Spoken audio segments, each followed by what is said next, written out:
La llamada que me congeló el alma no vino con un grito, sino con un silencio ahogado, ese vacío resonante que solo el terror y la absoluta incredulidad pueden producir. Eran las 3:10 de la tarde. Yo estaba en mi cubículo, revisando hojas de cálculo, con el olor a café quemado y papel frío flotando en el aire climatizado. Mi hija, Elena, de 22 años, la niña que yo había criado en la suavidad de las palabras y la fortaleza del ejemplo, estaba al otro lado de la línea. Mamá. Su voz era un hilo frágil, cortado por el llanto que intentaba sofocar. Mamá, necesito que vengas. Mi mundo se detuvo. Mis dedos se quedaron inmóviles sobre el teclado. El aire dejó de circular en mis pulmones. Elena, ¿qué pasa, mi vida? Dime. Su padre, por la cena, la sal. Tuve que obligarla a hablar, a reconstruir el horror con sílabas rotas. La comida había quedado salada.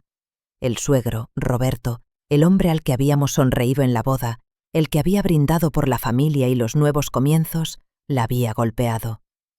La palabra golpeó, no resonó. Se hundió pesada y helada en el centro de mi pecho. ¿Te hizo daño? ¿Dónde estás? En el baño. Me encerré. Mi labio está sangrando. Mamá, ven, por favor. La oficina, mis compañeros, las hojas de cálculo, todo se disolvió en una niebla gris. Solo existía Elena. Elena, de 22 años, sola en un baño de una casa que olía a extraño y a miedo. Me levanté sin pedir permiso, sin dar explicaciones. Dejé mi teléfono de la oficina descolgado. El zumbido de la línea era el último vestigio de la Alicia que era solo ejecutiva. La Alicia que ahora salía por la puerta era otra, la madre primigenia, liberada de toda convención social, impulsada solo por la furia. ¿De verdad se necesita la amenaza de la sangre de tus hijos para recordar la rabia que el mundo te enseñó a domesticar? Llamé a mi abogada Clara desde el coche. Mi voz era sorprendentemente tranquila, metódica, la calma que precede a la destrucción. Clara, necesito 2 cosas, ahora. Un informe policial, si es posible, y tu presencia. Es mi hija. Violencia doméstica. El suegro. Voy a su casa. Te envío la dirección. Clara, la abogada de divorcios con ojos fríos y un corazón de guerrera, no preguntó los detalles. Lleva testigos, Alicia, no vayas sola, y mantente en la puerta, yo llego en 20 minutos.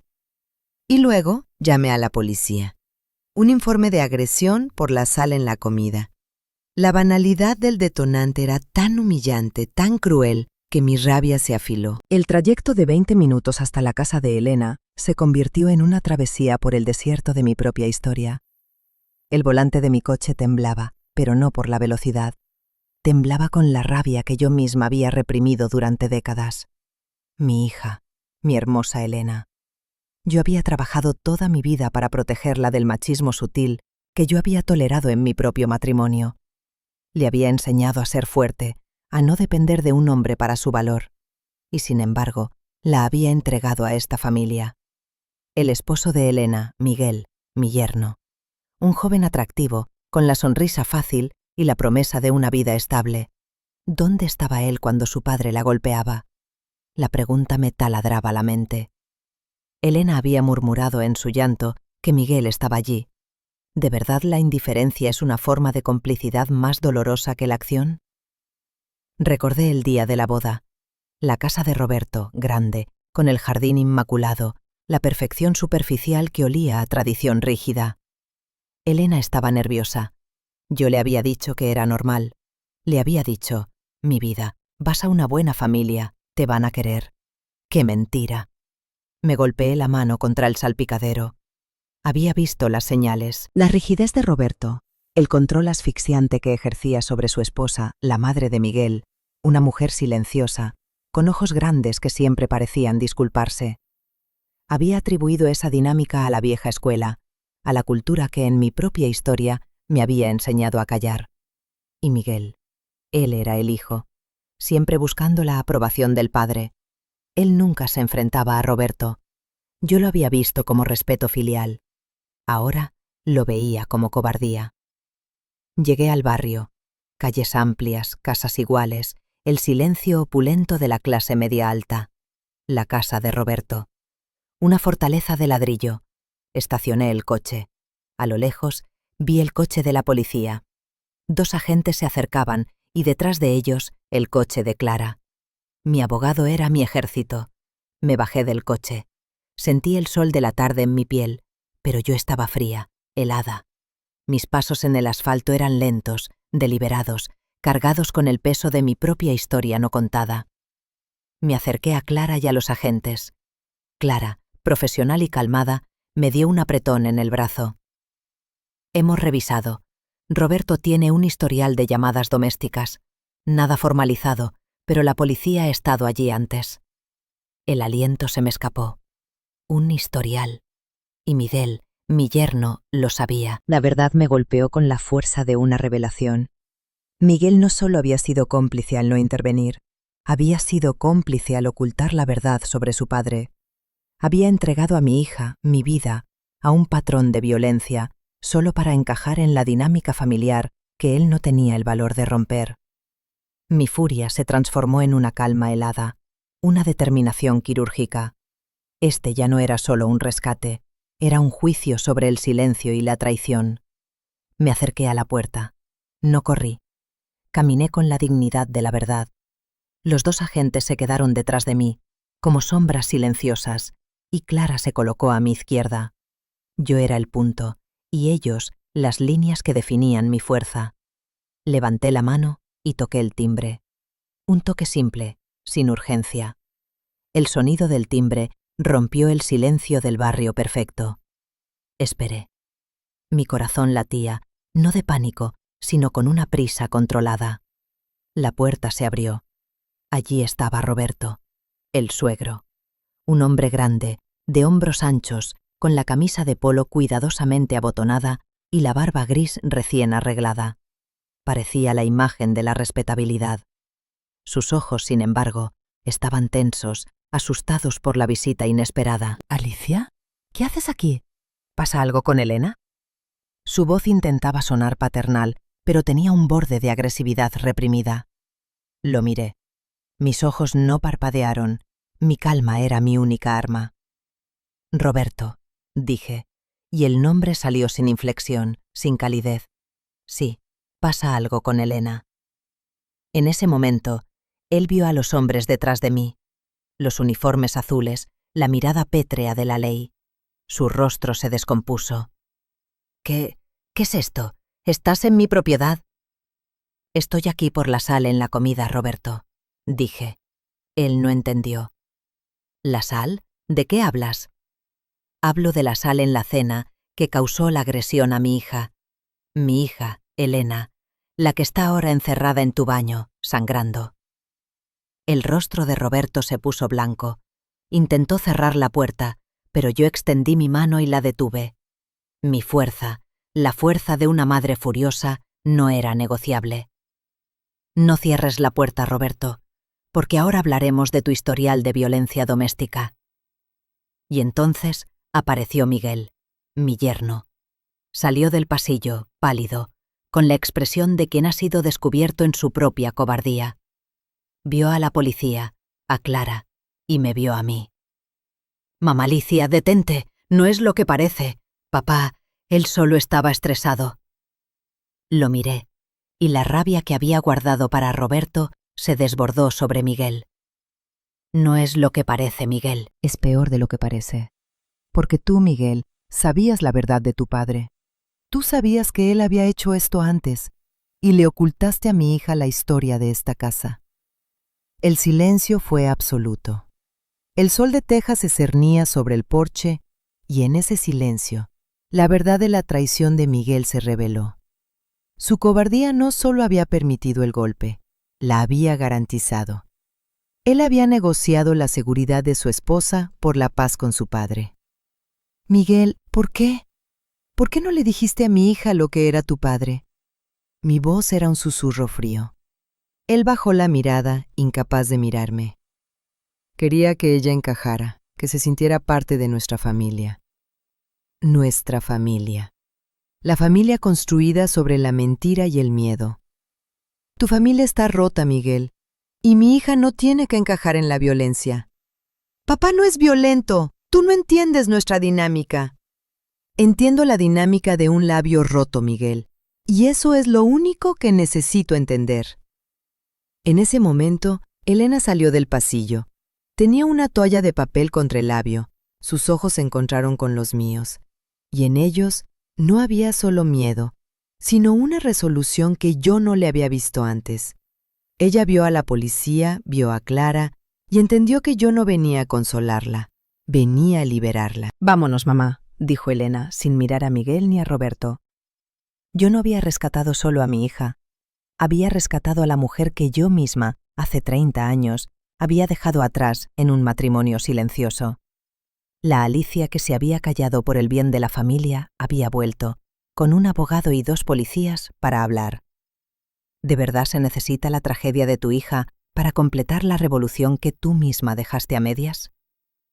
El proceso de sacar a Elena de la casa fue rápido y formal. Los agentes entraron. Clara documentó las lesiones y sirvió de barrera legal. Yo, Alicia, no miré a Roberto de nuevo. Mi atención estaba fija en Elena. Mientras mi hija recogía apresuradamente una bolsa, la madre de Miguel, la mujer silenciosa, apareció. Sus ojos me rogaron. Alicia, por favor, no hagas esto. La familia no se construye con el silencio, señora, se construye con la verdad. Esa mujer, que había tolerado la violencia durante años, era el espectro de mi propio pasado. Yo no la juzgué. Sentí una punzada de compasión cruel. Ella había elegido el silencio. Yo no permitiría que mi hija lo hiciera. Salimos de la casa. Elena se subió a mi coche. Yo no la abracé de inmediato. Necesitaba que sintiera la dignidad de la salida. ¿Estás bien, mi vida? Sí, mamá, lo estoy, gracias. Esa simple palabra era la paga por mi rabia, mi miedo y mi traición. Mientras conducía lejos de la casa de ladrillo, el peso en mi pecho comenzó a disminuir. Sabía que venían meses de dolor, de divorcio, de escrutinio público y de la amarga confrontación con Miguel. Pero ahora, Elena y yo estábamos juntas. Yo había llegado a esa casa sin sentir calma, pero al enfrentar la fealdad con la ley, había encontrado una paz que nunca antes había conocido. Yo había defendido a mi hija con la fuerza de la mujer que yo era y la fuerza de la mujer que yo quería que ella fuera.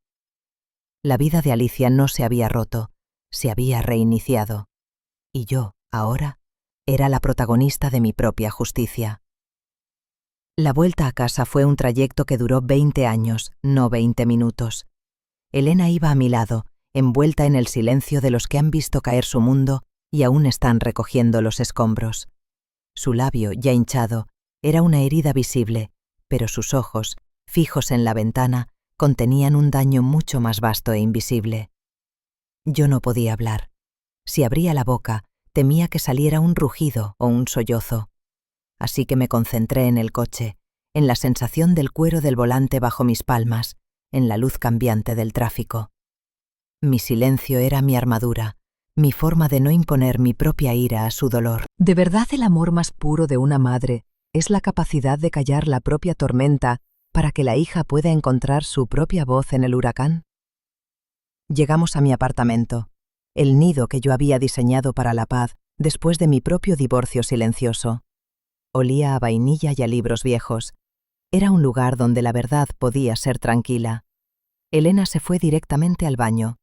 Yo me quedé en la sala, con las piernas temblándole, sintiendo que el aire que acababa de respirar en casa de Roberto todavía apestaba a mentira. Me desplomé en el sofá. El teléfono de Elena sonó. Era Miguel. Su nombre en la pantalla era una punzada. Ella no respondió. Tomé mi propio teléfono y le envié un mensaje a Clara, mi abogada. Procedemos. Orden de restricción y divorcio inmediato. No más conversaciones. Clara respondió. Hecho. Nos vemos mañana a las 9 a.m. para la declaración. La decisión estaba tomada, fría y sin vuelta atrás. Pero la metódica planificación legal no podía calmar la turbulencia interna. Miré mis manos. Eran las manos que habían firmado el cheque de la boda, las manos que habían elegido el vestido de novia. las manos que habían amasado la vida perfecta que se acababa de desmoronar. ¿De verdad mi generación, que luchó por la libertad, fracasó en enseñar a sus hijas a reconocer la esclavitud cuando venía envuelta en un traje de 3 piezas y una promesa de estabilidad? Recordé mi propio matrimonio con el padre de Elena. No hubo golpes, no hubo sal. Hubo una erosión lenta, un borrado sutil de mi persona. Alicia, por favor, no opines de política. Alicia, mejor sonríe. Alicia, deja que yo me encargue de los números. El control de mi exmarido no era físico, era intelectual y financiero. Yo había confundido esa paz con amor. Y cuando me divorcié, lo hice en silencio, sin drama, sin culpar, solo para mantener la dignidad de mis hijos. Esa mujer, la Alicia de hace 20 años, la que había susurrado sus verdades en lugar de gritarlas, era la que Miguel había traicionado. Yo me había silenciado por Elena, y ahora el silencio de Miguel casi la destruye. Elena salió del baño. Su labio estaba limpio, pero el hematoma incipiente era una mancha morada contra la palidez de su piel. Se puso una de mis camisetas viejas y se sentó a mi lado. El olor a mi suavizante de ropa era un consuelo conocido. «Miguel me está llamando», dijo la voz tensa. «No respondas». «Mamá, ¿de verdad vamos a hacer esto?» «Sí, mi vida, vamos a hacerlo». Él no es así, mamá. Es solo su padre. Y él estaba aterrado. Y ahí estaba, el gancho emocional, la necesidad de excusar al cobarde, la voz de la mujer que yo había sido. Elena, escúchame bien. Tu esposo te ocultó que su padre era un hombre violento. Te puso en peligro para proteger su propia comodidad. El miedo de Miguel no es tu problema. La complicidad es un acto de violencia más sucio que la mano de su padre. Porque el golpe de Roberto es la verdad. La mentira de Miguel es la traición. Ella asimiló mis palabras.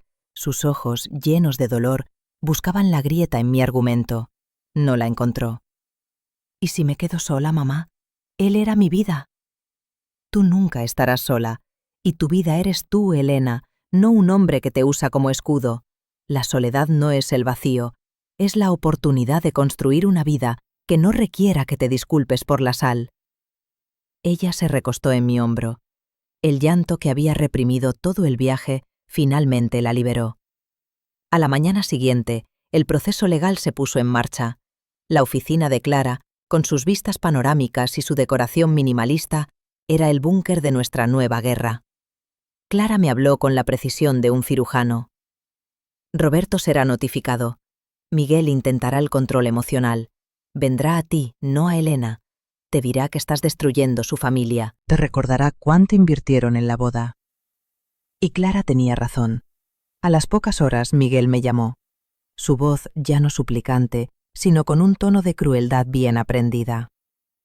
Alicia, tú y tu abogada son unas extremistas. Están exagerando. Es solo un golpe. Yo te pago el médico, pero tienes que retirar la denuncia. Si no lo haces, yo haré que la vida de Elena sea imposible. La vida de Elena ya es imposible contigo y tu padre, Miguel. Yo no hice nada. Yo estaba en shock. El shock de un hombre de 25 años dura 30 segundos, Miguel. Tu shock duró la duración de la golpiza y el tiempo que tardé en llegar yo. Eso no es shock, es selección. Y ahora tú vas a tener que vivir con las consecuencias de tu elección. Corté la llamada. Sentí una satisfacción helada. Yo, la Alicia que siempre había sido amable, estaba siendo brutalmente honesta. La honestidad era liberadora. Roberto, por su parte, reaccionó con la arrogancia de su clase. Su abogado nos envió una carta amenazando con una demanda por difamación y estrés emocional a su cliente. «Este es un juego de poder, Alicia», explicó Clara. «Ellos esperan que te rindas por miedo al escrutinio». «No me voy a rendir. Roberto me golpeó a través de mi hija y Miguel me vendió a través de mi hija. Esta no es una pelea legal. Es la reparación de mi propio honor.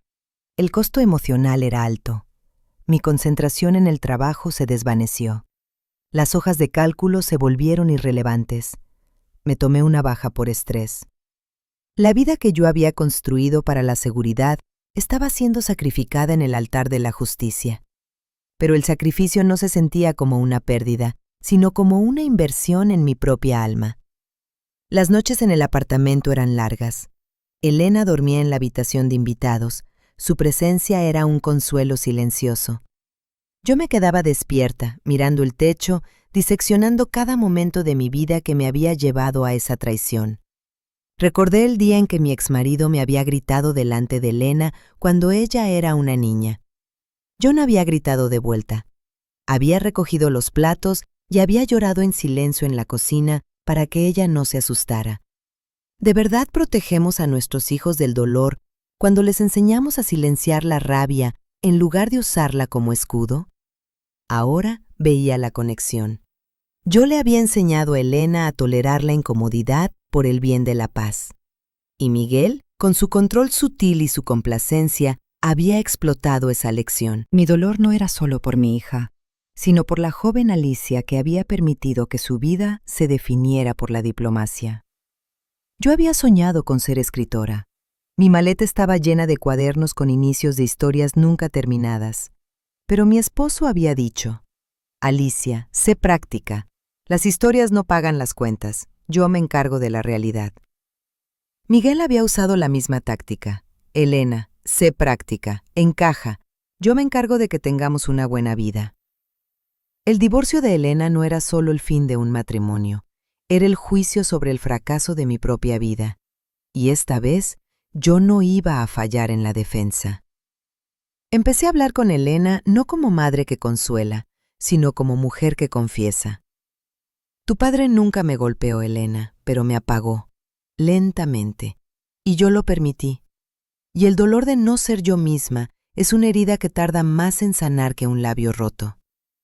Elena me escuchó. Vio en mi confesión el espejo de su propia experiencia.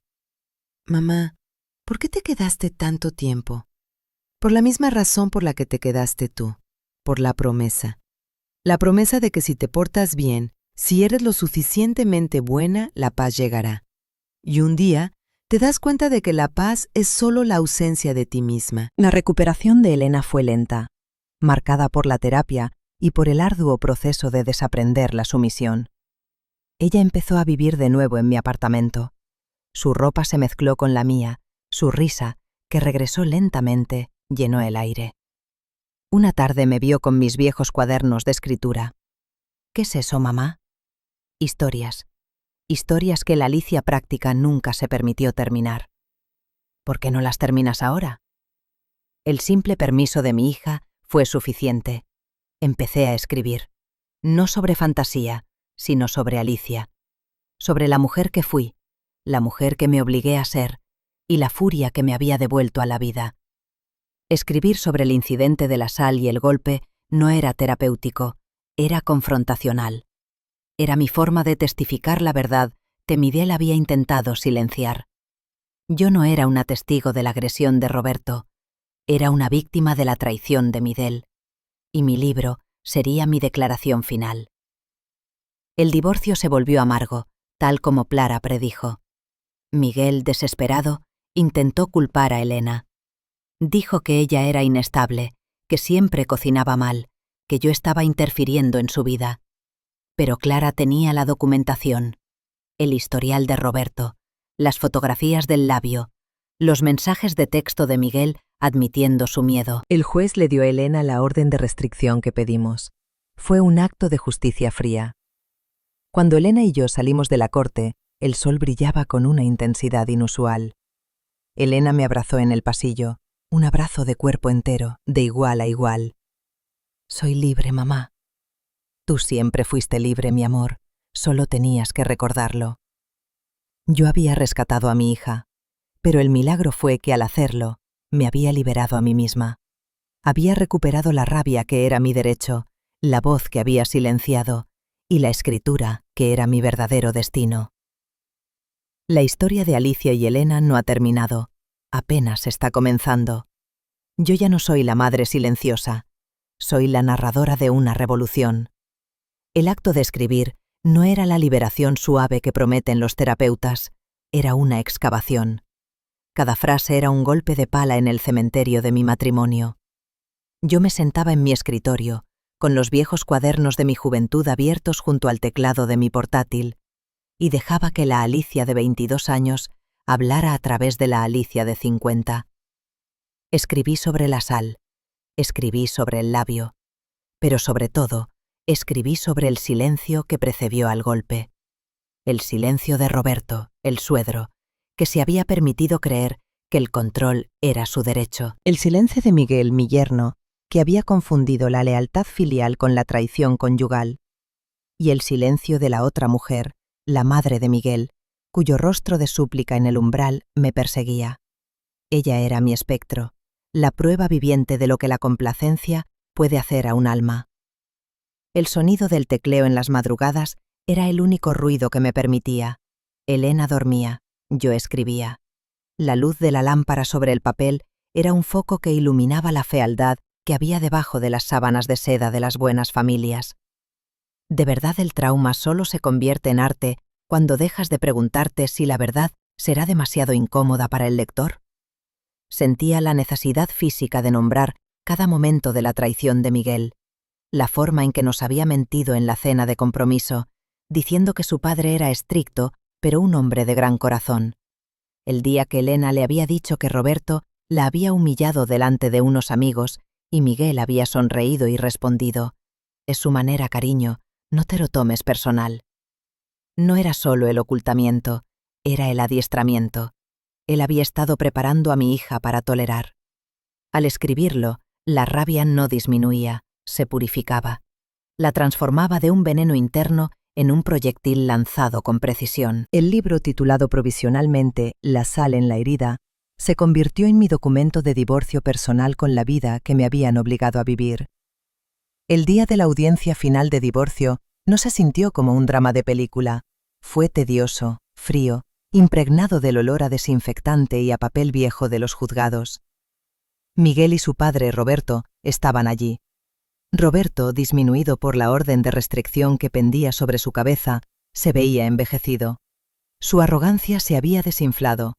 Parecía un hombre al que le habían quitado el público. Miguel, en cambio, estaba desesperado.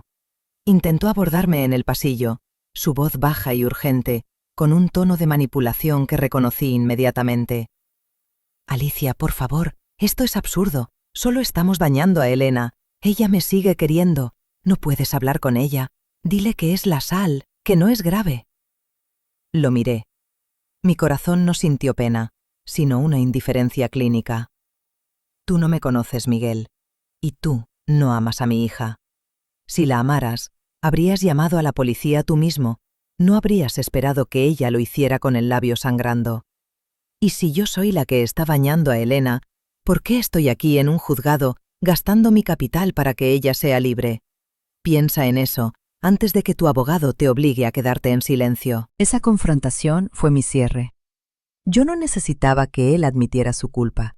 Solo necesitaba que viera que yo ya no era su víctima potencial. La audiencia fue rápida. Clara presentó la evidencia, los mensajes de texto, el historial de Roberto que, aunque sellado, sirvió para presionar en la mediación, el testimonio de Elena sobre el miedo constante que había sentido. El acuerdo fue implacable. Elena se quedó con lo esencial de sus pertenencias, una compensación que cubría sus gastos de reubicación y, crucialmente, la libertad absoluta de todo contacto. Roberto tuvo que pagar una multa civil por la agresión. El apellido de Miguel fue borrado de la vida legal de mi hija. Cuando salimos, Clara sonreía, pero yo estaba exhausta. No por la pelea, sino por el esfuerzo de mantener la verdad en un lugar diseñado para la ley. «Lo hicimos, Alicia. Elena es libre». «No. Yo soy libre, Clara. Elena solo salió de una casa. Yo salí de mi miedo». La liberación de Elena no fue instantánea. Fue un proceso lento de reapropiación. El apartamento era mi zona de guerra recuperada y ahora Elena empezaba a poner sus propias flores. Miguel siempre le había dicho que su arte era un hobby caro y poco práctico. Elena había estudiado diseño de interiores, pero había trabajado en el área administrativa de la empresa de Miguel. El golpe de Roberto no solo le había roto la piel, le había roto la jaula de la practicidad. Una tarde encontré a Elena en el balcón, con el olor a pintura fresca en el aire.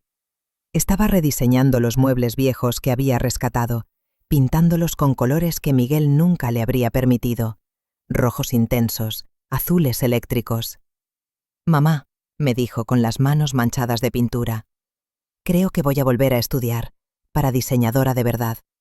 «¿Y qué vas a diseñar?» «Espacios que le griten a la gente, aquí estás a salvo de la mentira». Su ambición no era monetaria, era ética. Ella quería construir santuarios de honestidad. Yo la miré, sintiendo una oleada de orgullo que no se parecía a la satisfacción maternal, sino a la afinidad. Ella estaba tejiendo la red de seguridad que yo no había tenido el valor de tejer para mí misma. De verdad, el mayor consuelo para una madre es ver que su hija usa su propia debilidad como un mapa para la fuerza. Nuestra relación había mutado. Ya no era solo madre e hija, sino dos supervivientes que compartían el mismo lenguaje secreto de la furia bien utilizada. Nos reíamos por cosas banales, pero nuestro vínculo era de acero. El silencio que una vez había sido un muro entre nosotras, ahora era un espacio de confianza mutua. «Mamá, ¿por qué tu generación cayó tanto?» «Porque nos dijeron que la voz de la mujer era para cantar, no para demandar. Y creímos que nuestra dignidad estaba en la paz, no en la verdad. Pero tú no tienes que hacer esa elección, Elena. Tú eres la primera de nosotras que no tiene que elegir entre ser amada y ser escuchada». Mi libro, La sal en la herida, estaba terminado. Sentí el peso del manuscrito impreso en mis manos.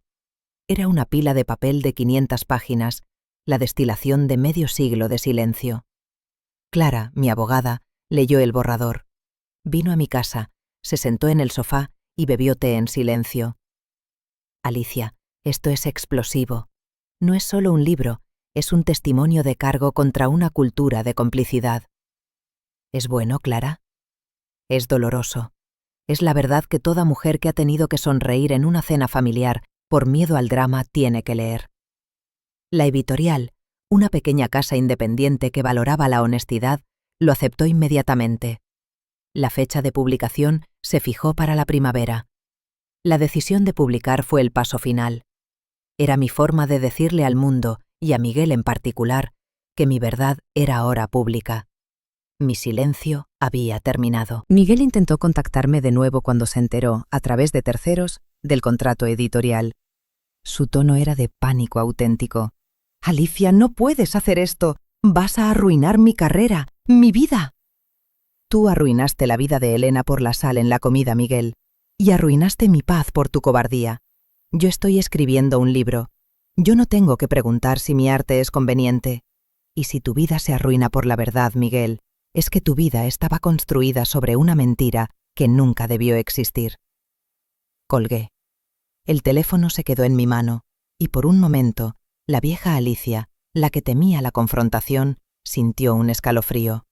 Pero la nueva Alicia, la escritora, lo reemplazó con una sonrisa de acero. Yo había perdido un matrimonio por el silencio y había ganado una vida por la voz.